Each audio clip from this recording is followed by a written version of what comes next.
That's maybe. Oh, I like that. Oh, now you like the box. Yeah, well, because I didn't know how, like, I didn't see the lid. Can you lift it up and show people what I saw? Yeah, I was just confused. Okay.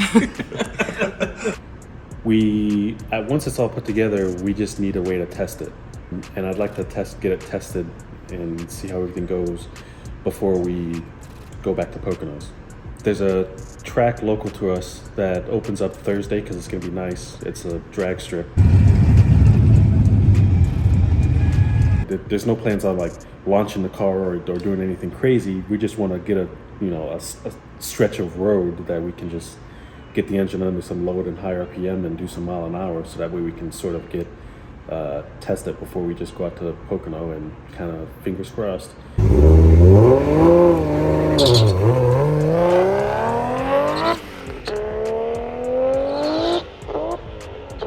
So track tomorrow. Yeah. All right, so this is a built RB25. This is a built RB25 DET.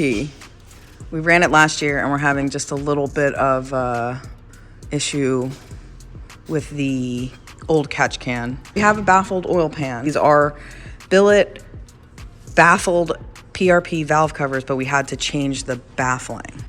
Yeah, I guess he had a revision on the baffle plates, so I swapped them out. And the catch can was too small, and 212 ANs on the valve covers were not enough to reduce the crankcase pressure or allow the engine to breathe properly. So we were pushing oil into the catch can, and because the catch can was so small, it would overflow very easily. Like one hit, and we'd have to empty it. Yeah, one hit, and it made a mess. And then we'd have to refill it with oil. It's just not a great setup. Nope. Instead of going all the way down, what's an exit experience? So now we got the catch can that can hold enough fluid, and we added 312 AN bungs to the oil pan to help prevent the crankcase pressure. The idea is you don't want to have a buildup of crankcase pressure in the engine, because what happens is when it builds up crankcase pressure, it essentially starts to puke oil because the velocity or the speed of the air coming through the crankcase vent system becomes too fast that it picks oil and takes it with it.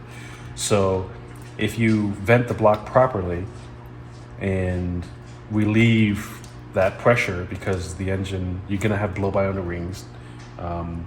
These engines do produce a decent amount of blow-by.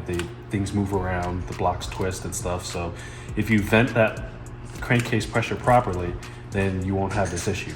It's all part of the game. You loosen up clearances because you need to make more power, and then the side effect of loose clearance is, the engine breathes a little bit more. So it's a balancing act, because at the same time you don't want to be too tight, but then you don't want to be too loose. And so It's the problem. It's the problems of doing race car shit. Race car stuff, yeah.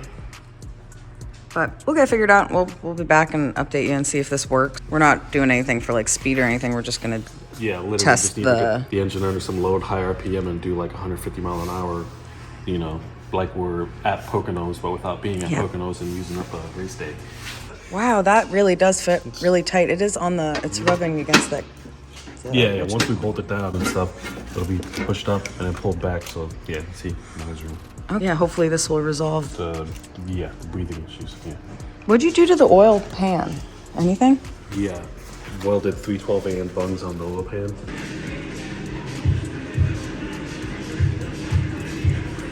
Yeah, that does look good though. Not that it didn't look good. Okay, it was just a big difference because said it didn't look good. No, You're like, I don't like that. Well, to be fair, I have a decent eye, and I just want to make sure Jorge likes it because it's a big change to the engine bay. And his car is, part of the allure is that, it wasn't so race car-ish, and now it is slowly becoming race car. Race car shit. You like race cars? Yeah. All right. It'll be done nice, and I guess it'll be done wrinkle black too. Yeah, right? yeah. Once to match. Once we test it and make sure all is good, then I'll just get Ryan to cover it wrinkle black. All right, so what's Aaron working on today? Welding it all up. Oh, okay. And coolant tank. Where is that? What this is? Yeah, we're gonna make that so that it bolts to the catch can, and then six kind of cut down to the left. So it'll sit in here, and then this cap will be like that. Nice. And so then we'll have catch can and then expansion tank for the Cool. Yeah. All right. And then tomorrow we'll be on the track. Wow. Yeah, that's a lot of work. Fuck yeah. So, we'll be back.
How many pounds you want? I'm gonna start on 20. It's pretty warm tonight.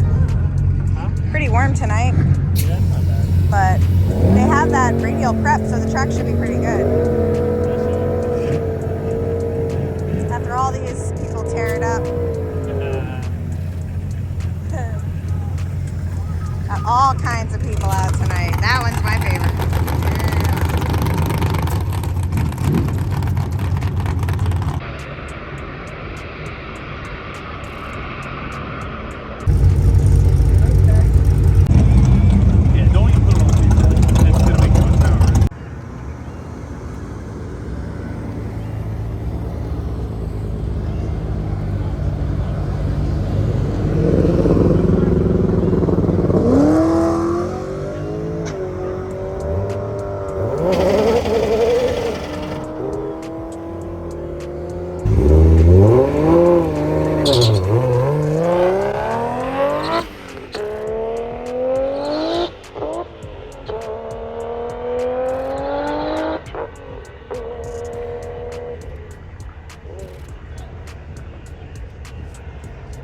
But you're still targeting, you know what I mean? A certain amount of pressure that you know will So what happened? Blew a coupler, eh? Any clue why it shut off? Just For the clamp is probably clamping on the bead. On the little bit of bead that's there.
Okay, we're back from powder.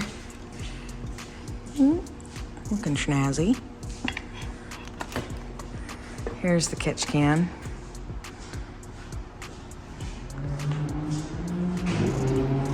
This is what you'll see. And all these lines, I'll have Edgar explain all the what all that stuff is now. And we're gonna put it in this spot. Shipbox Nation. Yeah, this is anything but a shipbox. Anyway, tell us a little bit about what you did now that after we ran the car at Cecil the other night, what'd you discover and decide to do?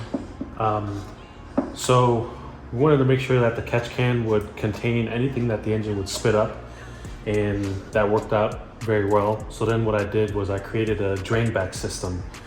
And so what's going to happen is anything the engine spits up will automatically get drained back into the sump after each run, making it pretty much non-serviceable, or at least as minimal serviceable as possible. So then what I did was, because diluting the oil with ethanol vapors was a concern, I created a PCV system utilizing a Radium Engineering PCV valve and plumbed that right to the intake manifold, and essentially the engine will draw a vacuum or draw out the moisture vapors from the ethanol water out of the catch can. Effectively should reduce the chances of the ethanol water contaminating the oil and getting the oil all milky and stuff. So we got two 12AN vents coming from the valve cover, two 12AN vents coming from the block, one 12AN draining back into the block, and then our PCV system to pull a vacuum. Yeah, I mean, this tank is gonna catch whatever the engines can spit up. I also did a one-way valve on the drain. That way, the engine can't breathe through the drain and effectively pick up the oil sitting in the bottom of the can. So that should work pretty well too. Where's the drain? Oh, right there. Yeah, drain. Cool. All right, well, let's get her back done and back to Jorge.